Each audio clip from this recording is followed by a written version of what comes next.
Сайн байцгаана уу эрхэм үзэгчдээ, ярилцсан хөтөлбөр шин дугаараа хүргэж байна. Өнөөдөр бид 3 зочинтой ярилцсанаа.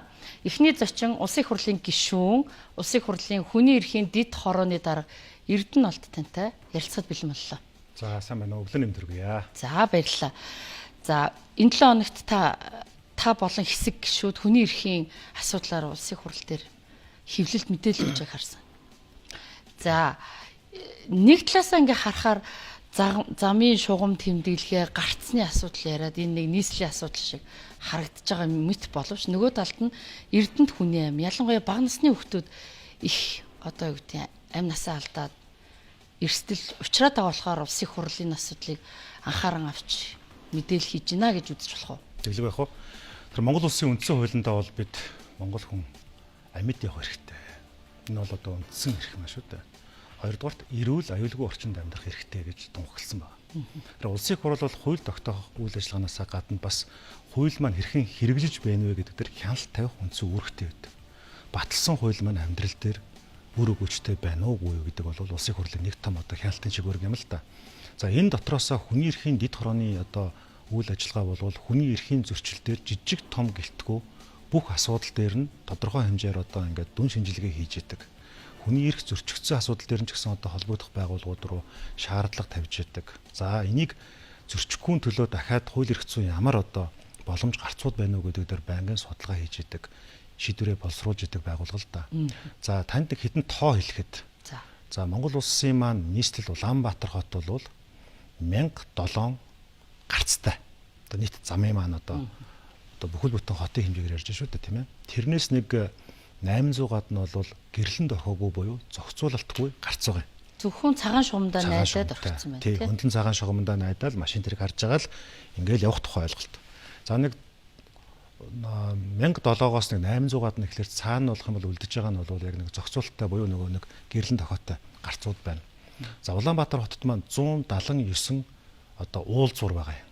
Одоо нөгөө дөрвөн замын уулзуурч тийм үү те огтлцож байгаа юм уулзуурууд байгаа юм. Дүн шинжилгээг харж байгаа сүүлийн жилүүдэд гарцсан дээр мөргүүлсэн хэргийн тоо маш их байгаа. Эрдэнэт хүний амь нас эрсддэг. Хамгийн аимшигтай нь өглөөний 7 цаг яг хүүхдийн сургууль цуглах үе. Өдрийн одоо 13 цагийн орчим яг өдрийн ээлжийн хүүхдүүдийн сургууль тардаг бөгөөд ордог цаг. Ороо 17-оос 19 цагийн үе буюу ажил тарах үеэр осол гэмтлийн хэрэг маш их өндөр байгаа. Зөвхөн 24 оны статистикийг харахад улсын хэмжээгээр 900 гаруй хүүхэд буюу өдөрт 2-3 хүүхэд, бараг 3 хүүхэд тийм үү? Зам тээврийн осолд 2-3. Тий, зам тээврийн осолд өртсөн байгаа юм. Тэгэхээр энэ бол одоо ингээд нийтдээ шүү дээ. Одоо скутер унжаагаад ч гэдэг юм уу, эсвэл хөдөөний замд ч гэдэг юм уу те улсын хэмжээгээр. За ингээд аваад үзэх юм бол энэ өөрөө хүний эрхийн том асуудал болчихлоо. Тийм учраас бид нар өнгөрсөн 2 сараас эхлүүлээд ажиллаад тээврийн цагдаагийн газартай, цагдаагийн ерөнхий газартай ажиллаад хамгийн их осол зөрчил гарч байгаа газруудын судалгаа хийлгэсэн. Өөрөөр тохиолдлууд гараад байна шүү дээ. За хаана хамгийн их осол гарч. За нэгдүгээрт нь болох юм бол энэ сонгоны хайрхан дүүргийн нутагт их болж байна. За би одоо яг зайшгүй одоо осол аваар өндөр гарч байгаа газруудыг хэлэхэд за энгийнээр ярьж байгаа цэцэг төвийн уулзуур. Цэцэг төвийн одоо гарцсан дээр уулзуур одоо асуудал гарч байна. За ийм артын хойтлын нөгөө Чингис цочд буудлын гарцсан дээр их гарч байна ч тийм үү те. За дээрэс нь болох юм бол Skytel-ийн одоо хажуутлын замын тэмдэглэгээ одоо байгаад байгаа ч гэсэн нэг гүүрнээс машин хурдтай орж ирдэг тэн дээр осол аваар их гарч иж гэдэг юм уу те. Ингээд энэ судалгаануудыг хийсэн. За ингээд хаана нь ингээд нөхөн гарц хийх юм бэ? Хаана нь одоо гүүрэн гарц хийх юм бэ гэдэг дээр яг тэр одоо мэрэгжлийн байгууллагуудын судалгааг нь аваад за нийслэл болон зам тээврийн яам болон холбогдох газрууд руу ийм судалгаа байгаад байна. Энэ дээрээ та бүхэн ингээд зураг төслөө оруулаач гэдэг энэ одоо ажиллагааг явуулж байна л да. Нэг хэрэг гарчингууд л бүгдээрээ ингээд санаашраал дуйлын шууган болол тэгээд мартчихдаг биш тийм үү? Та байнгын энэ дээр бол бид нар энэ хэрэг зөрчлийг бууруулах ажлыг хийх хэрэгтэй. Жишээлбэл Ярамгийн зам дээр ингээд нөхөн гарц хийхээс өмнө тэнд бол 7 хүн амнасаа алдчихсан гарц байхгүй. Нөхөн гарц хийсний дараагаар бол тэр эрсдэл өнгөрсөн жил багц болчихж байгаа байхгүй. Тэр өөрөлдвөл ингээд энийг гол нь их хурл дээр яагаад бид нар ингэж татаж авч байгаа вэ? Нэгдүгээр хүний эрхийн асуудал, амьд явах эрхийн асуудал. Нөгөө талаасаа их хурл бол төсөв баталдаг газар шүү дээ, тийм ээ. Тэр энэ чиглэлийн төсвүүдийг бүгдээрээ танахгүй байя гэж байгаа. Ингэснээр бид нар жилд хичнээн хүний эрдэнэт амь насыг аварч хамгаалж эд хөрөнгө тийм үү эрүүл мэндийг нь бас хамгаалж болох гэдэг асуудал байгаа учраас улсын хурал дахь хүний эрхийн дэд хорооноос энэ дээр бол бүр онцгой ач холбогдол гэж ажиллаж байгаа юм. Энд гэхдээ яг бас энэ осол аварыг бууруулах ажил нь үндсэн ажлын чиг үүрэг болсон хүмүүс байхад заавал их хурлын хүний эрхийн дэд хороо оролцоод байгааг та бас юу гэж тайлбарлах вэ? Яг зөв асуулт асуулаа. Бид нар одоо ингэдэг юу гэдэг чинь дээ. За одоо их хурлаас гарч байгаа хууль журмууд маань одоо хууль маань одоо хүний эрхийн шаардлагад нийцсэн байна уу, хүний эрхийн мэдрэмжтэй байна уу гэдэг ажлаа хийх ёстой шүү дээ, тийм ээ. Нэгдүгээр хүний эрх дээр бол хүний эрхийн дэд хорон дээр маш их хүмүүсийн гомдол ирдэг. За одоо захимаарч болон цаасаарч болон маш их хүмүүсийн гомдол ирдэг. Гэхдээ бид яаж яах вэ? Улсын хурал өөрөө баталсан хуулиндаа хяналт тавих үүрэгтэй учраас бас бүрэн эрхтэй учраас энэ гарч байгаа шийдвэрүүд маань амьдрал дээр хэр зэрэг хэрэгжиж гэнэ гэдэг дээр бол энэ бол бидний үндсэн функц ажлын нэг хэсэг гэсэн үг. Гэхдээ бид тэнцээ ямар төсвөөр, ямар хөрөнгөөр юу хийх шийдэхгүй бөгөөд та нар гарцаа авахгүй ийм ажлуудыг хийх юм байна шүү. Яг тэгэхээр манайх чинь хажуудаа одоо судалгааны хүрээлэнтэй шүү дээ. Парламент судалгааны хүрээлэн гэдээ байж байгаа. Бомдэр гэдэг доктороос ахалж байгаа тийм ээ. Тэр их хурал бол өөрөө давхар судалгааны энэ үйл ажиллагаа шийдвэртэйгээ хэр уялдаж байгаа гэдэг дээр бид нар ач холбогдох ёстой. Тухайлбал сая 2 сарын 3-4-ний өдөр бид нар утааны сонсголыг хийсэн тийм үү? Хит хитэн давхар хилцүүлэг хийсэн тийм үү? Уг нь утаа гингүүт одоо шилбэл юу гэдэг хот ч юм уу тий. За эмгэгийн асуудлыг нь эрүүл мэндийн яам ч юм уу, эрчим хүчний яам ч юм уу, байгаль орчин уур амьсгалын өөрчлөлтийн яам ч юм уу хариуцмаар байдаг. Гэтэл Монголд ямар нэг асуудал байгаад байгаа гэхээр нөгөө бодлогын уялдаанууд өөр өөр байгаад байдаг. Тэр их хурал дээр яаж яах гэхээр тэгвэл энийг яаж шийдвэр гаргах вэ? Бид их хурлын гишүүд үндсэн хууль дээр гараа тавьж байгаа тангараг өргөтөө Монгол улсын ард түмнийхээ төлөө тийм үү нийтлэг эрх ашиг язгуур ашиг сонирхлын төлөө тангараг өргөсөн. Үндсэн хууль тангараг өргөсөн байхгүй. Тэр утгаараа үндсэн хуулийг хэлбэрэлтгүй хэрэгжүүлж биелүүлэх цэг болгон дээр бид нар цаг алдахгүй очиж ажиллаж явах хэрэгтэй гэсэн. Энэ нь засгийн ажил ч юм уу хотын ажлыг өмнөр нь аваад хийх биш. Гагцхүү тэр шийдвэр гаргалтын дээр бид нар бодлого босруулах төвшөнд дэмжлэг үзүүлж ажиллана гэсэн зарчим явж байгаа. За ойлголоо. Саний тэгвэл зарим газруудад ослоор их гараад байгаа уулзрууд дээр цагаан шугам дээр гэвлэн тохиогүй газар гарцсан дээр гэдэг ч юм уу харлаа үзлээ тоо статистик харчлаа мэдээлэл хийчлээ. Одоо юуг залруулж яаж хийх нь хэний ажил болоод байна? За зүйтэй. Тэгэхээр нэгдүгээр улсын хурлаас бол яг тодорхой байгууллагууд руу ийм шийдвэрүүдийг гаргаач гэсэн судалгаа бүхий чиглэл өгж байгаа. За энэ бол зөвхөн одоо ингээ хөрөнгө оруулалтын асуудал биш. За хаана гүрэн гарцууд их юм, нөхөн гарцууд их юм. Хаана хөдөлгөөнд одоо гар ажиллагаатай гэрлэн тохио тавих юм. За дээрэс нь болох юм бол одоо энэ босрлын яам руу бид нараас бичиг явуулж байгаа юм л да. Өөрөөр хэлбэл хүүхдүүдийн бас одоо энэ анхаарал болгоомжтой замаар зорчигтон зориулсан одоо тийм сургалтын хөтөлбөрүүдийг маш яаралтай их оруулаач ээ. Энд чи эрсдэл аягүй тодорхой байгаа шүү дээ. Хичээл орох цуглах цагаар хэрэг зөрчил их гараад байна. За мөн одоо эцэг эхчүүдтэй яаж хамтарч ажиллах вэ? Энд дээр босрлын яам тийм үү ч юм уу тий. За мөн дээрэс нь бас энэ согтуугаар жолоо барьж байгаа. Энэ бол эрүүгийн одоо хэрэг санкцтай байгаа. За нөгөө талаас нь иргэдийн донд маш их болоод байгаа зүйл бол тээврийн хэрэгсэл жолоодож явж байхдаа гар утсаараа оролддог. Гин одоо нөгөө нэг сэрэмжгүйгээр биш. Энэ чинь одоо зориудаар оролдож шүү дээ чинь тийм биз дээ. Утсаараа ярьж байгаад гин тэрэг их үлдэх зөвхөн явган зорчигчийг бэртэх хэмтэх хам насанд нь халдах гэхээсээ гадна бас тээврийн хэрэгслүүд хоорондоо мөргөлдөх, бусдын эд хөрөнгө объектыг устгах ч гэдэм ийм зүйлүүд болоод байгаа байхгүй. Яаж юм гэхээр ер нь бол энэ тээврийн хэрэгсэл автомашин жолоодож явж байгаа хүмүүсийн хариуцлагын асуудал.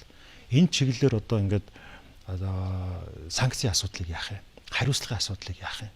Гэдэг цогц асуудлууд байгаа. За дээрэс нь болох юм бол нөгөө AI систем гэж ярьдаг шүү дээ. Хиймэл оюун ухаанаар нөгөө гарцан дээр хүмүүсээ мэдэрдэг, тохиолдол өгдөг. Тэргээд нэлээд олон энэ одоо хийх ажлуудын төлөвлөгөөнүүдийг нь бид нар аваад холбогдох газрууд руу өгж байгаа. Яагаад гэхээр жишээлбэл өнгөрсөн жил бид нар ингээд төсөв хэтрүүлчихлээ шүү дээ. Нөгөө төсөв батлагтаа ингээд алдагдaltaй төсөв баталчлаа шүү дээ.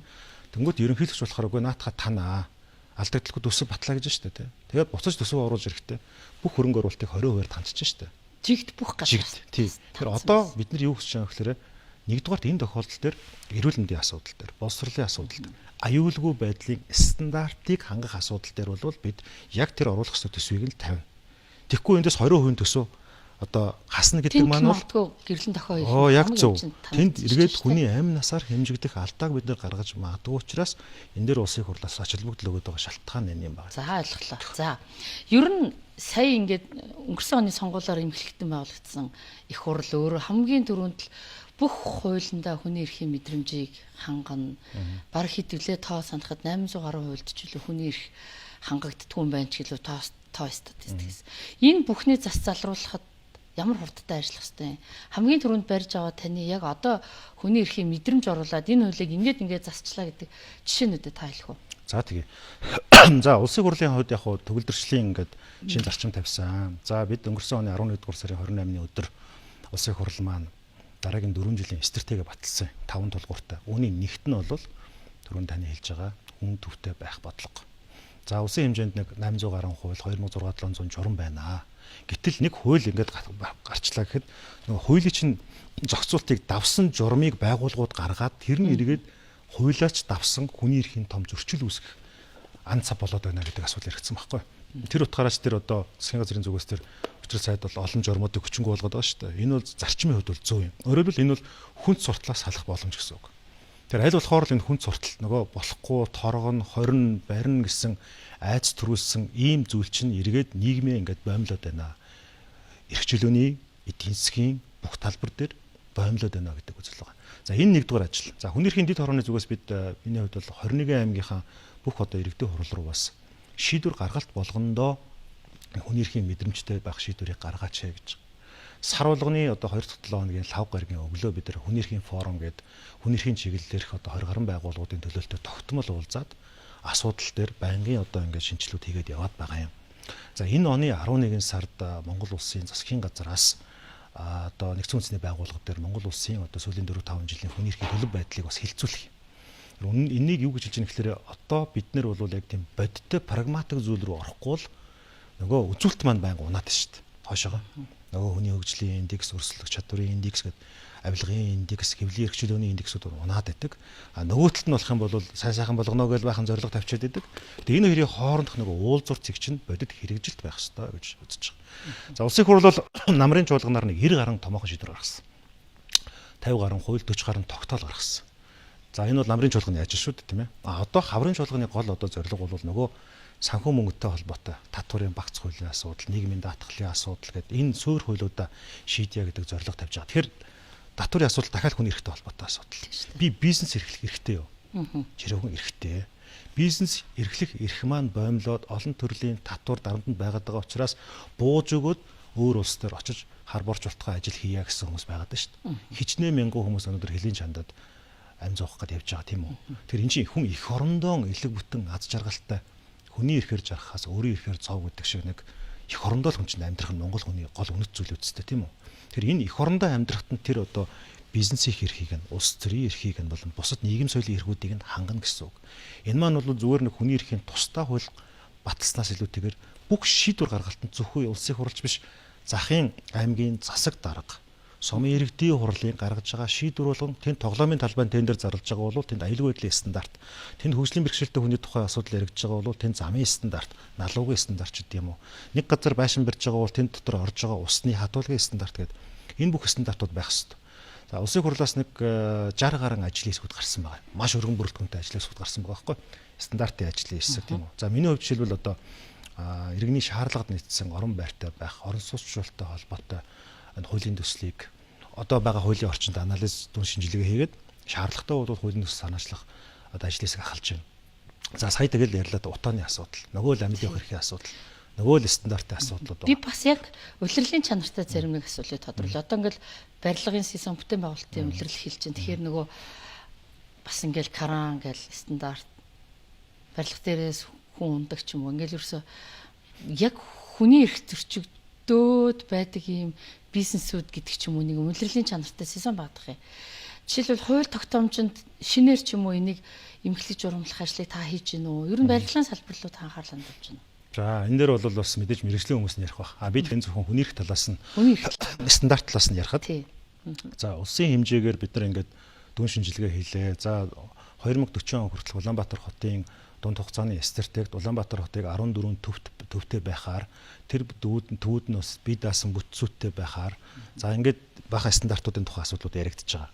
Гэхдээ энд нэг олон байшин цементийн ширэнг гэл хүмүүс шөмжилдэг шүү дээ. Авилга хотгон гэл хороолог шөмжилдэг шүү дээ. Гэхээс илүүтэйгээр хүний эрхийг хангасан. Нөгөө 20 минутын хот болох гэдэг бол нөгөө сургууль, цэцэрлэг, нийгмийн дэд бүтэц, эмнэлэг тийм үү.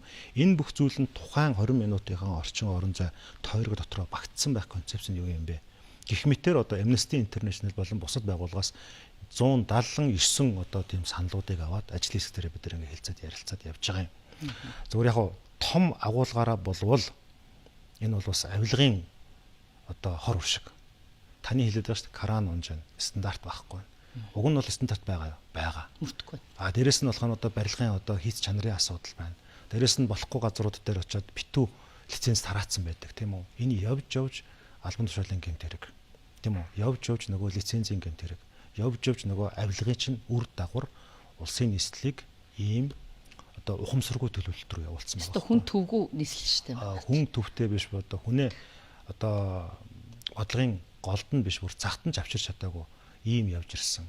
Нөгөө хүмүүнлэг иргэний ардсан нийгмийн хүмүүнлэг гэдэг шалгуур чи өөрөө хаана байгаа юм бэ? Иргэнлэг гэдэг чанар чинь хаана байгаа юм бэ гэж. Тэр яг өчтөр бол бид нар бас энэ өнгөрсөн 7 хоногт бас бид нар хотын удирдлагууд болон холбогдох яамдууд эднэртэй уулзаад за ер нь бол бүгдээрээ шалгуураа тогтооё. Шалгуурын төвд нь бол нөгөө хүн төвтэй үзэл байна. Нөгөө талаас бас иргэдийн оролцоо санал бодлыг одоо маш сайн одоо тусгаж явах ёстой. Тийм учраас 4 сарын сүүлээр төрийн ордонд бас энэ чиглэлээр нээлттэй хэлцүүлэг хийхээр болоод байгаа. За өнгөрсөн хуулиудад хүний эрхийн мэдрэмж сул байна. Одоо батлагдж байгаа хуулиуд дээрээ та нар яаж мэдрээд ямар зүйл заалт ямар стандартыг хангаж яаж за энэ өмнөх жилүүдийнхаас хүний эрхийн мэдрэмжээр өндөр хууль болчлоо. Хүний эрхийн дэд хороо сайн ажиллаж байна гэж хэлэхээр ийм хуулиуд гарах үндсэн одоо стандарт зарчим нь юу вэ? За яг зөв маш зөв асуулт асуулаа. За би нэг хоёр зовлон хэлье. Нэгдүгээрт нь би утаан дээр жишээ хэлье л да. Утаан дээр за нэг утаатай тэмцэх байгууллага гэж бодъё. Энэ байгууллага сүүлийн 10 жилийн дотор 8-9 удаа эзнээс болоод ингээ өөрчлөгдсөн байна. Нэг болохоор хот руу очдог, нэг болохоор ерөнхийлөгчийн тамга газар руу очдог, нэг болохоор одоо байгаль орчны яам руу очдог, нэг болохоор эрчим хүчний яам руу очдог ч гэдэм үү те. Эцэн байхгүй. 1.8-9 их найд буюу триллион төгрөг зарцуулсан. Бараг 195-6 тэрбум төгрөгийн хэрэг зөрчил эрүүгийн хэрэг хулгайлал болцсон. Эзэн холбогдогч байхгүй. Тодорхой зүйл байхгүй. Тэгээд нэг үйл болоод хүүтрэл утаа гарангуут бөөнөрөө ингээл дулааш байгаа болол бүгд л санаа зовж байгаа. 3 сарын л утаа санаа зовдөг. Одоо утаа санаа зовж байгаа юм байна. Байхгүй болсон. Энэ л бидний гол зовлон байхгүй. Тэр өөрөлдвөл бодлогын тууштай байдал хэрэгтэй. Тийм учраас би бас өнөр хиндэд орон дараагийн үед энийг ингээд төр хороо байгуулад ажиллая гэд улсын хурлын 34 гишүүнээр гар үсгс оруулаад одоо ингээд өргөн барьж байгаа. Өөрөлдвөл ингээд банкын институт энэ дээр ажиллаж иж явна. За хоёр дахь зовлон. Ерөөсө төрийн байгууллагуудад хоорондоо долгионд харуулсан мэдээлэл харилцаа холбооны дундын үйлзэл гэж алга байна. Нэг дарга ирээ солигдонгууд хуугаараа хамт ажиллаж ирсэн хүмүүс нь солигдоод цоошин хүмүүс ирдэг, асуудлыг дахиад ихнээс нь ярьдаг. Засгийн газар ч юм уу одоо төрийн байгууллагууд хоорондоо мэдээллийн солилцох тэр датабаз гэж хэлдэг тийм үү, тэр суугчлал хангалтгүй байдаг. Тэгэд тэрний яаж нэхлээр нэг бодлогын уйлда суурь судалгаа байхгүй учраас хүмүүс яаж нэхлээр албан тушаалтангууд иргэдэд таалагдах популист амлалтууд өгдөг. За дээрээс нь сонгуулийн үеийн нэмэгдэл гэж байгаа. Өөрөлдвөл боломжгүй зүйлүүдийг хүртэл амладаг. Сонгогдохын төлөө нүдээ ухаад өхөөс буцахгүй улс төрчдийн харлаган шийдвэр нь дараагаар нь амьдрал дээр эдийн засгийн асар том хямрал дагуулдаг ийм нөхцөл байдал үүссэн байна. Энэ бол бидний бодлого гэдэг чинь бол хүйтэн тарих халуун зүрхийг дамжаад амьдрал дээр хэрэгжих онлоод авсан ажлыг хэлж байгаа болохоос биш. Өглөө аль хөл дээрээ боссон гэртээ эхнэрийн мөн нөхөртөөгөө эвтэй хоосноос шалтгаалаад тэр сэтгэл хөдлөл маань эсвэл сошиалор нэг нүдүүлснээс ч юм уу болоод тэр эмзэглэл нь бодлого боловсруулах шийдвэр гаргах төвшөнд гажуудлууд очиод байна. Төрөний зүйлсийг бүгдийг хязгаарлах гэж ойлгож болох уу? Тий. Тэгэхээр нөгөө талаасаа бол хүний эрх гэдэг зүйлээ символ буюу одоо энэ тунхагийн чин чанартай, өрөөл озонгийн чин чанартай зүйл биш юм аа. Хүний эрх гэдэг бол алхам дотны стандарт, түүнийг хэрэгжүүлэх тухай ойлголт юм аа л гэдгээ бүгд хаана ойлгох хэрэгтэй болчихж байгаа. За бидний ярилцах цаг өндөрлөлөө. Урлаг үлээ авч хүрэлцэн ирж ярьсан хүсэнд баярлалаа. Тэгээд ер нь дараагийн хуулиудаа яг энэ хүний эрхийн мэдрэмж, хүний төлөө гэдэг энэ суур концепт зарчим байна. Энийг сайн мөрдүүлж ажиллахыг хүсэвээр амжилт хүсье. За үндэсний олон нийтийн телевиз болон за Монголын мэдээ агентлагийн хамт олондоо маш их баярлалаа. Танд амжилт хүсье. За баярлалаа. Би танд амжилт хүсье. За баярлалаа.